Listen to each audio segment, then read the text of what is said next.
Igartzan izan diren errotak eta burdinolak mugitzeko errekatik hartutako uraren indarrez loturiko energia hidraulikoa beharrezkoa izan da mendeetan zehar. Oria ibaiaren ubidean presa bat baino gehiago izan dira denboran zehar igartzarako behartzen ura metatzeko. Metaturiko ura ubide edo eta aldaparo bidez bai errotara eta bai burdinolara bideratzen zen.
Mila 578an Martin Elustondo eta Martin Pagadizabal Arotzek egurrezko presa bat egin omen zuten.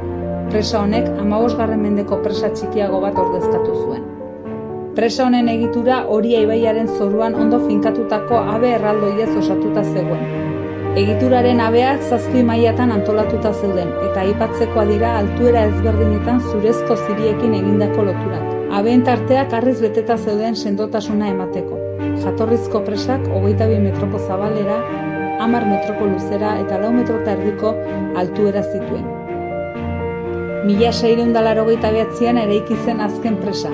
Igartza jauregiko Pedro Idiakezen aginduz eraiki zen. Presa hau eraikitzen 5 argi maisu jardun omen zuten. 1983an bidaian zegoen harrizko presa kendu eta atzeko uraren maila jaitsi zenean 16. mendeko egurrezko presaren aztarnak aurkitu ziren.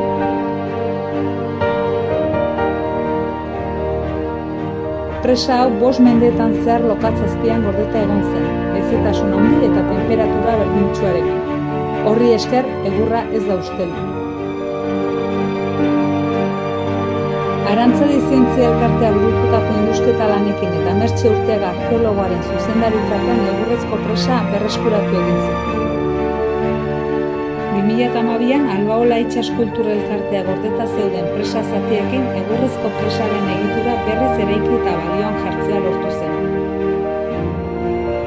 Gaur egun Igartzako jauregian ikusgai dago 16. mendeko egurrezko presa, eta Europa osoan ikusgai dagoen modu honetako altxor bakarretakoa da.